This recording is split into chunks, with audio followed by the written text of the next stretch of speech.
नहमदुहु व नसल्ली अला रसूलिहिल करीम अम्मा बाद अस्सलामु अलैकुम व रहमतुल्लाहि व बरकातुहू। मोहतरम नाज़रीन सामिईन, आज हम ज़िक्र करेंगे जिन्नात की एक किस्म के मुताल्लिक़, क्योंकि पिछली नशिस्त के अंदर हमने ज़िक्र किया था कि जिन्नात की 5 अक़साम हैं जो मेन है, यानी बड़ी 5 अक़साम हैं। फिर आगे जितनी भी किस्में हैं वो किसी न किसी इन 5 किस्मों में से किसी न किसी के साथ मिलती हैं, यानी इनमें से कोई ना कोई किस्म होगी, फिर आगे चलते चलते दूसरी किस्म बन गई। इस लिहाज से यानी मेन जो किस्में हैं वो 5 हैं, उनका पिछली नशिस्त के अंदर हमने ज़िक्र किया था। अब हम ज़िक्र करेंगे कि उन अक़साम में से कौन सी किस्म किस हद तक तकलीफ़ पहुँचा सकती है और किसको पहुँचाती है और उसकी अलामात क्या होंगी। अब 5 अक़साम में से सबसे पहली किस्म ग़ज़्द आम है। पिछली नशिस्त में ज़िक्र किया था कि इसकी एक आँख, कान नहीं होते और ये इंसान की आवाज़ को अपनी जिस्म की खाल जो है उससे महसूस करता है, और जब ये इंसान की खाल को महसूस करता है फिर उसकी तरफ ये दौड़ता है। अब ये किन लोगों की तरफ ज़्यादा दौड़ता है जो इस किस्म को ज़्यादा पसंद है। और ये भी बताया था कि इनका कद सिर्फ़ और सिर्फ 3 फीट का होता है। ये तकलीफ़ पहुँचाने में कसर नहीं छोड़ते। ज़्यादातर ये तकलीफ़ पहुँचाते हैं हमारे शीरख्वार बच्चों को। आपने अक्सर देखा होगा कि जो बच्चे होते हैं अक्सर बीमार, किसी न किसी परेशानी, या जैसे 18 का मर्ज़, परछावे का मर्ज़ बच्चों को लाहिक हो जाता है, तो ये इन्हीं का काम है। एक तो 18 वो होता है कि जो किसी मरीज़ से बच्चे की तरफ मुंतकिल होता है, जिसे परछावा भी कहते हैं। दूसरी किस्म इनकी है,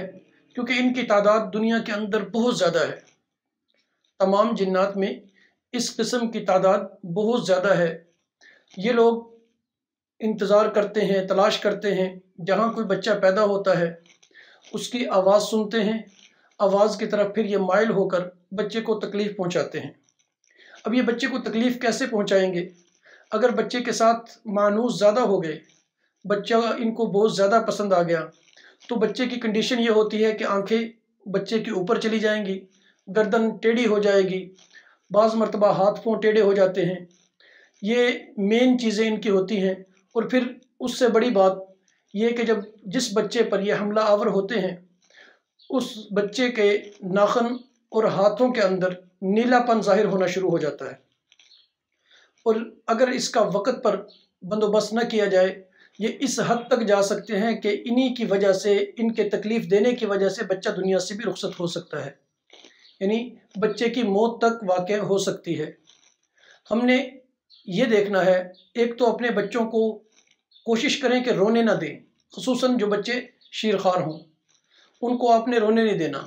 क्योंकि रोने से, उनकी आवाज़ से ये ज़्यादातर माइल होते हैं।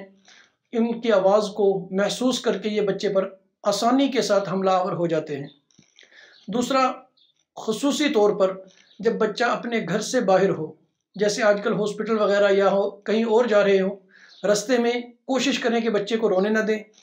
और अगर हॉस्पिटल में हो, वहाँ भी जो भी बच्चे के लवाहिकीन हो उनको चाहिए कि वो बावुज़ू रहें और अल्लाह रब्बुल इज़्ज़त का विर्द करते रहें, शैतान से पनाह मांगते रहें। उससे ये होगा कि बच्चा रोएगा तो ज़रूर, लेकिन अल्लाह रब्बुल इज़्ज़त की तरफ से उस बच्चे की आवाज़ इस हद तक महदूद हो जाएगी जो इनके कान तक, यानी इनके जिस्म तक नहीं पहुँचेगी, क्योंकि बच्चे की आवाज़, इंसान की आवाज़ इनके जिस्म को अपनी तरफ खींचती है, ये उसको पसंद करते हैं। और फिर जब आप देख लें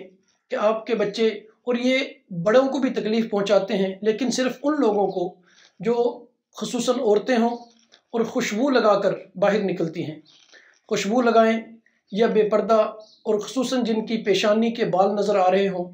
उन पर भी हमला आवर होते हैं। और जब बड़ों पे हमला आवर होते हैं ये, तो उनको जिल्द के अमराज लायक हो जाते हैं, यानी चेहरे पे या जिस्म पे छाइयाँ या निशानात का पड़ जाना,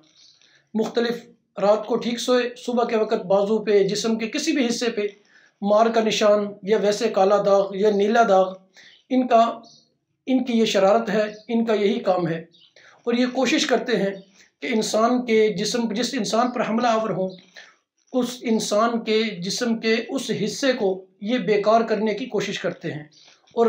کئی مرتبہ یہ کامیاب بھی ہو جاتے ہیں۔ اس لیے اس چیز کی حفاظت لازم ہے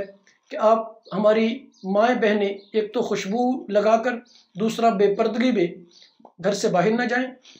اور تیسرا اپنے بچوں کو رونے نہ دیں۔ اگر اللہ نہ کرے کوئی کبھی ایسا موقع آئے، آپ یہ علامات ان بچوں میں یا بڑوں میں، بچیوں میں دیکھیں، تو اس کے حل کے لیے بہتر تو ہے کہ آپ کسی عامل سے جو اس چیز کو جانتا ہو، اور عامل وہ دیکھنا ہے آپ نے جو سنت کا پابند ہو، قرآن و سنت کا پابند ہو، خلاف شرع کام نہ کرنے والا ہو۔ اور اگر آپ کسی عامل کے پاس نہیں جانا چاہتے تو پھر گھر کا کوئی فرد بھی، جب آپ کو پتہ چل جائے، علامات ظاہر ہو جائیں، تکالیف بھی وہ ہوں، نشانات بھی ایسے ہی بن رہے ہوں، چاہے بچہ ہو یا بڑا، آپ نے کرنا یہ ہے کہ گھر میں جو بھی نمازی انسان ہو، ہر انسان کو چاہیے کہ نماز کا پابند ہو، چاہے مرد ہو یا عورت، نماز تو لازم ہے۔ اگر پھر بھی آپ نے یہ دیکھنا ہے کہ جو نماز کا پابند ہے آپ کے گھر میں، چاہے مرد ہو یا عورت، مرد ہو تو زیادہ بہتر ہے، وہ ہر نماز کے بعد سورہ قریش بمائے اعوذ باللہ کے، اس میں بسم اللہ نہ استعمال کریں، اعوذ باللہ کے 11 مرتبہ پڑھ کر دن میں 2 یا 3 مرتبہ اس بچے پر یا اس بچی پر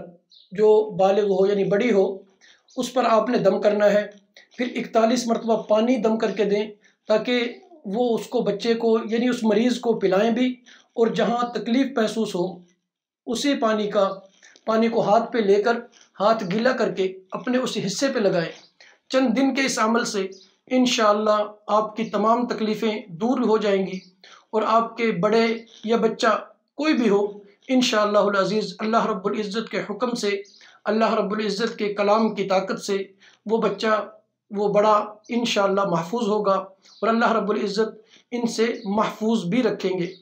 ہمیشہ کے لیے۔ بس یہ ایک عمل ہے، بہت ہی آسان ہے، اس پر آپ نے عمل کرنا ہے انشاءاللہ العزیز۔ اللہ رب العزت ان شیاطین سے، تکلیف پہنچانے والوں سے آپ لوگوں کو، آپ کے بچوں کو، آپ کی بچیوں، بیٹیوں، بہن بھائیوں کو محفوظ رکھے گا۔ انشاءاللہ اگلی نشست کے اندر ہم جنات کے اقسام کی جو دوسری قسم ہے، جس کا پہلے ذکر پچھلی نشست میں ہو چکا ہے، جسے کھندلام کہتے ہیں، انشاءاللہ اس کی علامات اور اس کے تکلیف پہنچانے کا طریقہ اور کس حد تک پہنچا سکتے ہیں وہ، اور پھر اس کا آسان اور بالکل سہل حل انشاءاللہ لے کر ہم حاضر ہوں گے۔ السلام علیکم ورحمۃ اللہ وبرکاتہ۔